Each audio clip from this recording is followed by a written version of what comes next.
আমাদের দেশে ছোট্ট বাচ্চা মারা যায় না, কথা বলে ছোট্ট মানে অনেক বাচ্চা আছে ডেলিভারিতে মারা যায়। ডেলিভারিতে মারা গেলে একটা কথা মনে রাখেন, ডেলিভারিতে মারা গেলে, ডেলিভারিতে যদি কোনো মহিলা মারা যায়, বাচ্চা হওয়ার পরে অনেক সময় একদিন পর 2 দিন পরে কিন্তু মহিলা মারা যায়, এই যে প্রেগন্যান্সির ব্যথার কারণে। আল্লাহর হাবিব বলেন, ডেলিভারি কেসে যদি কোনো মহিলা মারা যায়, ওই মহিলাটাকে আমার আল্লাহ শাহাদাতের মর্যাদা দিয়ে দেয়। আর ছোট্ট বাচ্চা যখন মারা যায়, এদেরকে আল্লাহ পাক বিনা হিসাবে জান্নাতে দেয়। ছোট্ট বাচ্চাগুলো এক জায়গায় দাঁড়াই থাকবো, আর হাসর মাঠে সব জান্নে ঠেলা ঠেলি, আর ফুলাফান এখানে খেলাধুলা করবো। আল্লাহ কবে, তোরা খেলাধুলা এখন বন্ধ কইরা তোরা বেহেশতে যাই গা। যা বাচ্চারা কয়, আমরা কি মিজানের পাল্লা ওজন করতাম না? আল্লাহ কয়, তোরা বিনা হিসেবে বেহেশতি। এরপরে বাচ্চাগুলো জিজ্ঞাসা, ঠিক আছে আল্লাহ বিনা হিসেবে বেহেশতি, ওই একটা কথা কইতাম, ওই যে আমার আব্বা আম্মা কই? তখন বলবে, তোমার আব্বা আম্মা দুজুকে আছে, যাদেরটা দুজুকে বলবে। আল্লাহ ঠিক আছে বেহেশতে তো যাবোই, কিন্তু যাওয়ার আগে একটা আম্মারে দীক্ষা যাই। আল্লাহ কয়, মালিক এই বাচ্চাগুলারে একটু তার মারে দেখাই দে।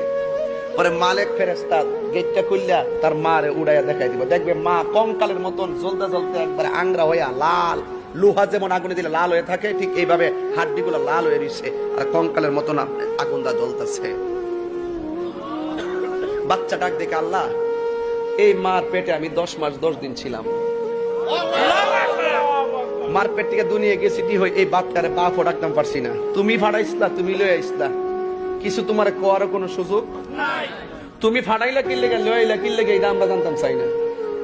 তবে আমার আম্মা 10 মাস 10 দিন পেটের মধ্যে রাখছে, বহুত নাতি দিছি মার পেটও।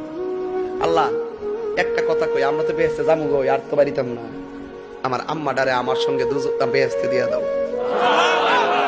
আল্লাহ কব, না তোমরা যাও, তোমরা যাও, তোমার আম্মা দুজকি। ও দিতা না, না তোমরা যাও, তোমরা বেহেশতে যাও, তোমরা যাও। তাহলে আল্লাহ একটা কথা কই, শোনো। কই কি? তাহলে এটা কাম করো, আমরা বেহেশত দরকার নাই, আমার আম্মার সঙ্গে আমরা দুজকে দিয়ে দাও। এই কথাটা বলতে দেরি আল্লাহ কয়, কইরে ফেরেশতা, আমি কোটি মায়া আমার অন্তরে আমার কাছে রাখছি, যারা পরিমাণ মায়া দিছিলাম দুনিয়া, দেখ বাচ্চা তার মায়ার লাগে কি মায়া, এর চাইতে মায়ার সাগর হইলাম আমি আল্লাহ। আরে হাত দিলে কোন আল্লাহু আকবার জোরে কোন না ভাই, কি দিয়ে বুঝাইতাম মায়ার সাগর কারে কয়?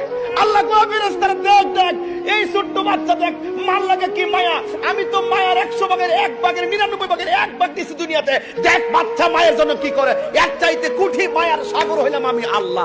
এক তাড়াতাড়ি বাচ্চার মাথারে তুললা তাসনিম পানি দিয়ে এমন ভাবে ধৌত কর যেন জাহান্নামের কোনো চিহ্ন না থাকে, তার বেহেশতে দিয়ে দে। তাহলে ছোট্ট বাচ্চা মাকে টেনে টেনে জান্নাতে নিয়ে যাবে, সুবহানাল্লাহ বলেন।